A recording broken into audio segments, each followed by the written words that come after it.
right, everybody, welcome back to Reaching the Pinnacle. We have been off the air for a few weeks now, but life happens. People get busy. Things are happening in the world. We're all movers and shakers in our own way, and that doesn't necessarily give you guys the opportunity to slack off and to not reach your goals, because guess what? Even when the radio's not going, we still got to be working, right? Today, we have some very special guests here live in our studio, downtown beautiful Topeka, Kansas, at the Reaching the Pinnacle studio. Obviously, we are still in front of our live studio audience. Now,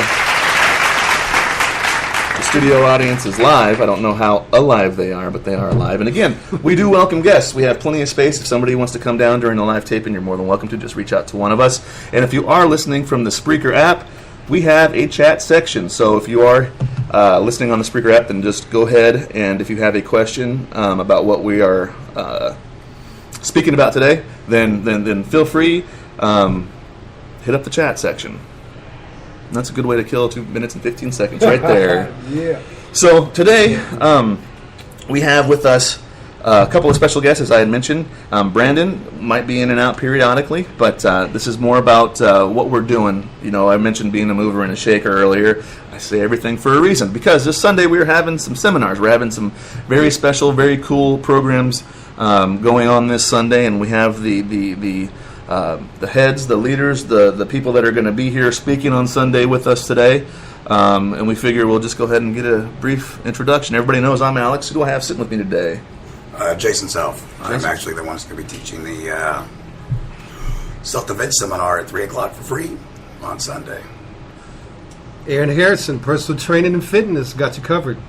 And that's free too, yeah? Yes, sir. So this is all for free. That's right. That's right. That is amazing. A lot of places would charge, and this is just an estimate, $30 million to come in on a Sunday afternoon and take several hours of leadership but to have it for free, that's pretty awesome. You guys are doing good work with that. So there's no excuse at this point now, I guess, right? It's free. That's right. That's right. Come on down and check it out. So starting at 3 o'clock, and we're starting with the martial arts seminar? Straight line self-defense. Yes, all right. So straight line self-defense. Well, first things first, let's get to know the people behind the programs, right? So Jason, tell me about yourself. I know that you started when you were 6, yeah? Yes, I did. I actually was like the Forrest Gump kid. My parents had to put me into some sort of a flexible sport to allow my legs to grow properly. And I chose karate, and it just got in my blood, and I've just pursued the martial arts game for 38 years now. I've got to a point now that some philosophies have changed, and by testing everything to what works and what fails. Now, with that being said, with what works and what fails, I know that you're more reality-based. Yes. Talk to me about what reality-based means, because I know that that's a word that gets used a lot, but there's a difference between reality-based and even MMA. I know a lot of people that think MMA is reality-based, and while it might be more than other martial arts, but it's not. You're not picking up trash cans, and you're not picking up what you can find to save yourself and things like that, right? Well, absolutely not. I mean, there's rules in MMA. There's rules in boxing. There's rules in kickboxing. There's even rules in martial arts when you guys do kumite and stuff. So there's rules. In combat or warfare on the street, there is no rules. Right. It is just, it's life or death. Yeah. There's not an agreement to have a gentleman or gentlewoman's altercation, if you will. And a lot of times it's very quick to start, very quick to stop, and a surprise to some. Exactly. You're going to be caught off guard. Right. A lot of your forearm blocks, your up blocks, it's not going to work in a reality-based situation, and a lot of times you find that it's more natural type stuff that we do as a child. Like, I have a granddaughter, and I've noticed her as she's grown and sort of the walk, and we have big dogs that walk around her, and the first thing she protects is her mainframe. Her mainframe is her head. No one's trained her to do this, and she cages her head every time that dog walks by her. Wow. It is really awesome that I've really kind of went to the natural things and more of the instinctive things that we do naturally versus what we have to actually train to do. Right. Well, and that's the whole. A lot of the motivation, but a lot of the way that martial arts work is by creating techniques and making those techniques second nature. But if you already have the instincts to do such things, you don't have to learn it later. Exactly. And that's awesome.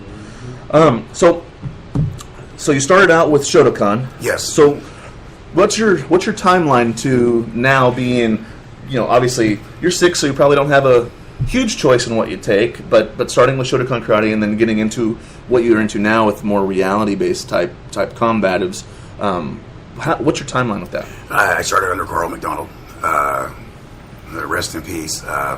He gave me really the basic self-defense mindset. We were a sport karate gym, so we did a lot of sport karate tournaments. Our foundation was the Shotokan Katas, but we were more of a fighting gym. As I grew, I kind of grew away from it, and then as I started to kind of grow out, Carl was really big about going out and finding your own expression of martial arts. Right. Not just limiting yourself to one style. So he really encouraged a lot of us just to kind of go seek other stuff, but bring it back. Share it with us. Sure. Share what you've learned. And so I kind of played around with, of course, we were at a Tobacco Judo and Karate Academy, so I was able to do some judo under Arden. Yeah. Very, very little. So I know how to fall and how to throw. A couple throws. Never competed in judo.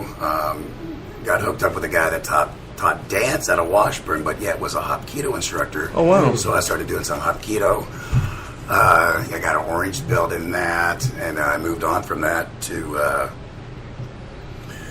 at that time in my life, I kind of hung the gi up, and it wasn't later until probably my early 20s, I got into it with the guy that taught very traditional Okinawa Shorin-ryu. Oh, okay. It was not from here. He was actually a direct descendant to Shigeru Nakasato, Okinawa Shorin-ryu, which was really awesome. Some of the stuff I learned there, very traditional, really good training. But I still wasn't getting that self-defense, reality-based type stuff. When you tested some of the stuff, it wasn't there. And so I started playing around with another guy. We did some judo with him, Mitch Hawkins. He actually was a really great instructor named Jim Nix. From there, we trained a little bit, and then that's when I really met my last instructor that I learned from a Pacific discipline, and that was Sam Parkin, which was from Thailand. Ooh. And I got a chance to train Muay Thai for 4 years under this guy. Talk about a culture shock. Made fun of karate, made fun of everything else I ever did. I lacked power. I did lack power. And he taught me where real power came from and how in shape one really has to be to fight a competitor that's going to be just as much shape as you are. Well, that can make a humongous difference in terms of protecting life or death, even in some cases, but protecting yourself at the least. Exactly. And then I got to I respected Muay Thai, but I never understood Muay Thai. But as I started to train in the Muay Thai, I started realizing that Muay Thai is very practical. It's only got 108 techniques in it. So you just master those techniques. Sure. And they call it some referred to it as the 8-limb science. But if you add the headbutt into it, it's the 9-limb science. That's awesome. There's not much transition from the Muay Thai technique to the street. Sure. I've started to really, some of the guys I respect in the reality-based stuff, their basis tends to be Muay Thai. Gotcha. They tend to go with the Muay Thai elbows. The transition is more palm heel stuff, more hammer fist type stuff. But if you go back and look at the old school Muay Thai, those strikes were in it too. Oh wow! The hammer fist, the elbows kind of go with the flow with it. The Muay Thai has more of that type stuff to it. But no, I've really branched into more of a reality-based understanding that we live in a society where, for females, sometimes you need an equalizer. So I branched into training weapons that exist today in today's society versus your traditional Kubudo weapons in which we all kind of played with back in the day. Mm-hmm. But we can't walk around with a bow staff or tools hanging out of our back pocket or some nunchuckles. We would probably get stopped by police. Sure. So I've got multiple experts that I work with, and really great guys. So I'm very humble. I'm still just a student. Just a student. And I think that's a big deal. I think ultimately, when people close themselves off to knowledge, I think they close themselves off to a lot of opportunity and to a lot of experience and to just really kind of being in the moment and partaking in life, if you will. Exactly. So we talk about self-preservation, and about life survival and things like that. What's a common, or maybe, and you might know this, what's the most common scenario people find themselves in when they have to defend themselves? They went to the wrong place at the wrong time, or they went to the wrong place, period. When they knew better to go where they went anyways. I mean, that's usually the when you ask somebody, well, how did it happen? Well, I shouldn't have went there. I mean, if you don't want to get in a fight, don't go to a bar. If you don't want to get mugged, don't go to the store at 2 o'clock. Yeah, sure. And that's AM, I'm assuming, yes? Yes. Okay. Yeah, plan ahead. One of the biggest thing, too, is, when I say self-survival, self-preservation, talk to people. If you have relatives, friends, before you go somewhere, just say, hey, man, I'm going to run to the store. Right. Or your wife, always check in with your loved ones. Tell them where you're going to be, and be a person that's on time. Don't be the person that's always late, because there's a 15-minute window. Wow. Yeah. That actually, you could be in harm's way, but because you're always late, you're like, oh, that's just so-and-so. They're always late. Wow, that's awesome. That's awesome. I never even thought of that. That's really cool. And that's probably a tidbit of, kind of a little foreshadowing of what people might learn come Sunday, part of the lesson. So, looking at and again, I don't want to have you give away everything, but looking at what you're going to be doing Sunday, what can people expect? What are you going to go over? What should people bring? Where? What are they going to expect the seminar to be like? For seminars, I'm really big about you wearing your street clothes. When I say street clothes, what you wear to work. If you work 40-hour weeks, I want to see what you're going to wear to work.